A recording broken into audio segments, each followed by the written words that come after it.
আসসালামু আলাইকুম ওয়া রাহমাতুল্লাহি ওয়া বারাকাতুহু। আজ শুক্রবার, পবিত্র জুমার দিন। বাসায় বাচ্চাদের আবদার রাখতে গিয়ে বানিয়ে ফেললাম দম বিরিয়ানি। প্রয়োজন মতো আমি মাংস নিয়ে আগে ফাঁক করলাম, তারপর আলুগুলো ভেজে নিলাম। ভেজে নেওয়ার পর দেখাচ্ছি সবকিছু, আলুগুলো ভেজে দিয়ে দিলাম, বসাই দিলাম। এরপর চাউলগুলো ধুয়ে সুন্দর করে, বিরিয়ানির যে চাউলগুলি আছে পাকিস্তানি বাসমতি, সেই বাসমতি বিরিয়ানি চাউলগুলো সুন্দর করে ভাতগুলো আগে ফুটাই নিয়েছি। ফুটাই নেওয়ার পর আদা সিদ্ধ করে তারপরে বসাই দিতেছি। সবকিছু দেওয়ার পর পরিমাণ মতো দিয়ে দিতেছি এখানে আলু বোখারা, কিশমিশ, বাদাম,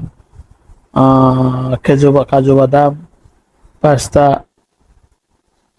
এগুলো সবকিছু মিশ্রণ করে সারিবদ্ধ ফ্লোটে আমি দিয়ে দিচ্ছি। ভাত গুলো দিয়ে দিচ্ছি,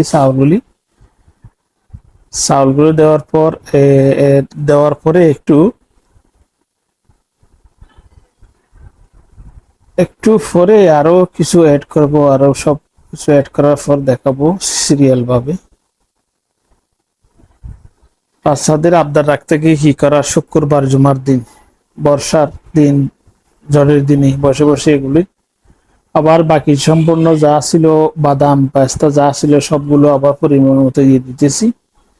এখন একটু দিয়ে দিব ঘি দেওয়ার পর এখানে আরো দেব কি সাথে দেখাচ্ছি, একটু চিনি দিয়ে দিলাম।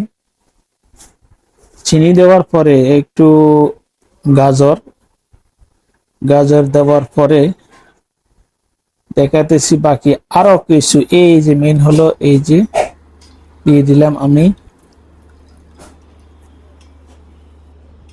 জাফরানের পানি, জাফরান আর দুধ আর গোলাপ জল, এগুলি সব মিশ্রণ করে একটি শিরা বানালাম। এগুলি সব দিয়ে দিতেছি ভালো করে পরিমাণ মতো। এখানে আরো অনেক কিছু আমি স্কিপ করছি, আপনাদেরকে দেখাই নাই, একটু ভিডিওটা লম্বা হয়ে যাচ্ছে যার কারণে ভালো করে দেখাই নাই।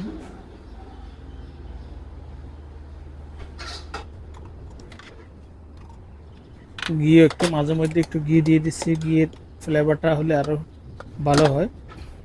এখন আমি দিয়ে দিচ্ছি যে ময়দা দিয়ে একটু খামি মেরে দিয়েছি, যেগুলো বাতাস যেন না লাগে, ডাকনাটা দিয়ে যেন দমটা ভালোভাবে হয়, সেভাবে আমি রেডি করতেছি। সো আমার প্রায় কাজ শেষ, এখন আমি বসাই দেব। এখন একটু টাইট করে দেব, গামটা লাগিয়ে দিয়ে ভালো করে টাইট করে দেব। টাইট করে দেওয়ার পর এই ছোট্ট ফাঁকে আমি বসাই দিয়ে একটু তাওয়া দিয়ে দিব। তাওয়া যেহেতু হিটটা যেন ডাইরেক্টলি পাতিলে না লাগে, যেন চাউলগুলো যেন নিচে লেগে না যায়, যার কারণে একটু দরজাটা বন্ধ করতেছি। এই আমি রেডি করে দিলাম, বসা দিলাম। এখন আমি সম্পূর্ণ রেডি হয়ে এখন এখানে বসা দিয়ে আমরা জুমার চলে যাবো। যেহেতু জুমার নামাজ পড়ে এসেই ডাইরেক্টলি খুলতে পারি। জুমা পরে এসেই দেখতেছি কি অবস্থা আমার দম বিরিয়ানির। আমি এখন খুলবো সবারই নিয়ে, খুলে এখন সবাইকে নিয়ে বসে পড়লাম। এই যে দম বিরিয়ানি করলাম, মাশাআল্লাহ গ্রামটা সেরকম হয়েছে। সার্ভ করব এখন, কিভাবে সার্ভ করে দেখেন, এবং খাওয়ার পরে বলবো যে আপনাদেরকে দেব রিভিউটা কেমন হয়েছে। বাকিটা পরে আগে খাই, সবাই তো আগে খাওয়ার জন্য একেবারে মাতোহারা। এখন দেখি টেস্টটি কেমন। আমি তো খুলতেছি, আমার গ্রানটা কিন্তু অনেক মজাদার লাগতেছে, যে স্মাইলটা। এই শেষ মার রেসিপি তৈরি হয়ে গেল আজকের শুক্রবার জুমার দিনের সেই রেসিপি বিরিয়ানি, দম বিরিয়ানি। সো সবাইকে ধন্যবাদ, আজকের মতো এখানে শেষ। আল্লাহ হাফেজ।